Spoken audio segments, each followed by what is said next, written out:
अस्सलाम वालेकुम रहमतुल्लाह। मेरा नाम डॉक्टर तलहा वक़ार है। मैं न्यूरोलॉजिस्ट हूँ और रावलपिंडी पाकिस्तान में प्रैक्टिस करता हूँ। हम अक्सर न्यूरोलॉजी और उससे रिलेटेड टॉपिक्स के ऊपर बात करते रहते हैं।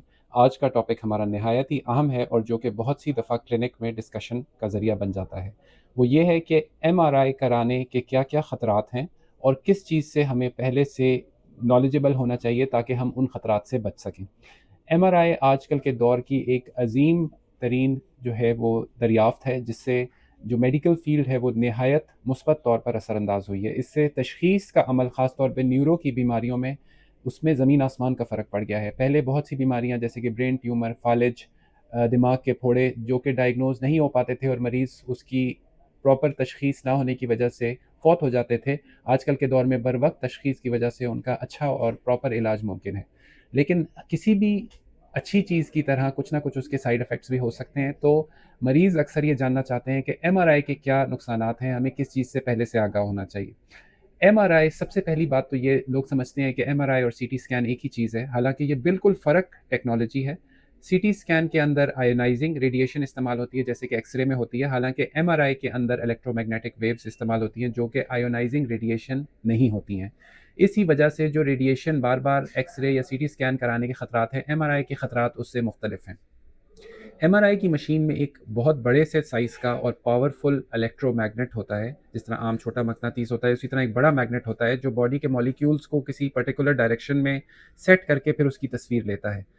एमआरआई क्योंकि एक मैग्नेट बड़ा मैग्नेट वहाँ पे अंदर मशीन में काम कर रहा होता है, इसी वजह से अगर इर्द-गिर्द के कमरे के अंदर कोई ऐसा सामान है, कोई कैंची पड़ी है या कोई ब्लेड है या कोई और ऑक्सीजन का सिलेंडर वगैरह है जो कि ऐसे सब्सटेंस का बना है जो कि मैग्नेट से खिंचता हो, तो वहाँ पे हादसा पेश आ सकता है। उसकी वजह से कोई सिलेंडर खिंच के आ सकता है या कोई अगर ऐसा भूल से कोई ऐसा ज़ेवर मरीज़ ने पहना हो, कोई गले में हार या कोई रिंग वगैरह जो कि मैग्नेट से खिंचती हो, तो उससे शदीद नुकसान हो सकता है मरीज़ का और डैमेज हो सकता है।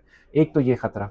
फिर उसके बाद जो है अगली बात ये कि एक सीरियस बीमारी एमआरआई से हो सकती है जिसे हम कहते हैं नेफ्रोजेनिक सिस्टेमिक फाइब्रोसिस। लेकिन ये निहायत ही रेयर है, बहुत कम होती है और मेरे तकरीबन 20 साल के करियर में मैंने ये कभी भी नहीं देखी है। किताबों में पढ़ा है लेकिन अपने खुदा न ख़ास्ता किसी मरीज़ को ऐसे होते हुए नहीं देखा है।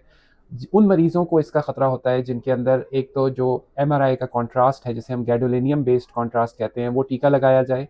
दूसरी बात ये कि उन मरीज़ों का गुर्दे का फ़ंक्शन कमज़ोर हो, यानी गुर्दा आपको पता है कि जिस्म से जो हमारी चीज़ें जो फ़ुज़ला होता है उसको ख़ारिज करता है पेशाब के ज़रिए से, उसी तरह जो कि ऐसा कॉन्ट्रास्ट दे मरीज़ को वो भी गुर्दे के ज़रिए से ख़ारिज होता है। अगर किसी का गुर्दा प्रॉपर काम नहीं कर रहा तो वो कॉन्ट्रास्ट जिस्म में रह जाता है और जिस्म के डिफरेंट अज़ा टिश्यूज़ में वो जमा हो जाता है और उसकी वजह से ये बीमारी होती है जिसे हम नेफ्रोजेनिक सिस्टेमिक फाइब्रोसिस कहते हैं। इस ही वजह से एमआरआई करने से पहले मरीज़ का अमूमन गुर्दे का टेस्ट यानी क्रिएटिनिन और यूरिया चेक किया जाता है और आजकल के दौर में तो स्पॉट चेक मुमकिन है। जिस तरह शुगर का टेस्ट कर दिया जाता है पॉइंट ऑफ केयर, उसी तरह क्रिएटिनिन का भी point of care test available है जो एमआरआई से पहले फौरी तौर पे कर लिया जाता है चेक करने के लिए कि गुर्दा सही काम कर रहा है या नहीं।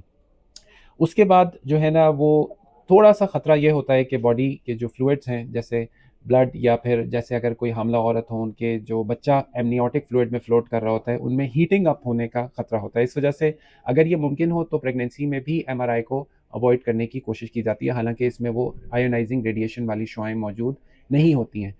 अमेरिका जैसे मुल्क में जहाँ की आबादी 30 करोड़ से ज़्यादा है, वहाँ पे साल में दसियों लाख एमआरआई होते हैं और मैं कभी स्टैटिस्टिक पढ़ रहा था कि पूरे साल में तकरीबन 300 के लगभग कंप्लेंट्स आती हैं, जिसमें ज़्यादातर ये हीटिंग अप वाली या बर्न की कंप्लेंट्स होती हैं। यानी लाखों करोड़ों एमआरआईज़ में से 300 ऐसे वाक़यात होते हैं, उसमें फिर ऐसे वाक़यात भी होते हैं कि जिसमें जैसे टेबल एमआरआई की होती है जो अंदर स्लाइड करती है मरीज़ को, उसमें उँगली वगैरह आ जाना या कोई मेटल की चीज़ रह जाना, तो पूरे लाखों स्कैन्स में से 300 कंप्लेंट्स जो मेरी नज़र में एक बहुत छोटी परसेंटेज है, जो कि एमआरआई को एक निहायत सेफ़ स्टडी बनाती है आजकल के दौर के अंदर।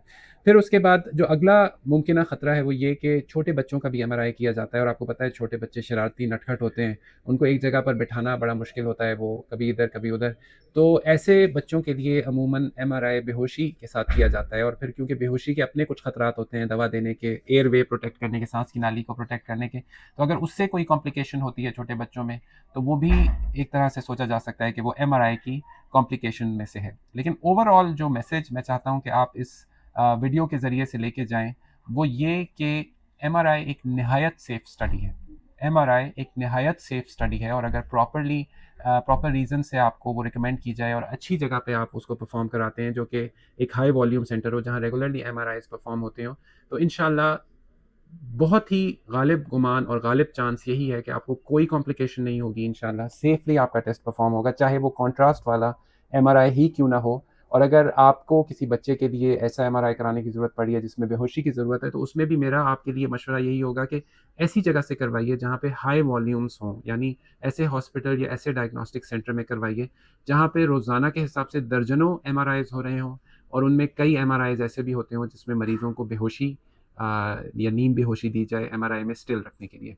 मैं उम्मीद करता हूँ कि आपकी इस वीडियो से नॉलेज और अवेयरनेस में इज़ाफ़ा हुआ होगा। आई एम श्योर आपके कुछ सवालात होंगे, कुछ टॉपिक सजेशंस होंगे, वो ज़रूर नीचे कमेंट सेक्शन में लिख भेजिए, हमें उनका इंतज़ार रहता है। अपना बहुत ख़्याल रखिएगा, मुझे दुआओं में याद रखिएगा। अस्सलामु अलैकुम व रहमतुल्लाहि व बरकातुहू।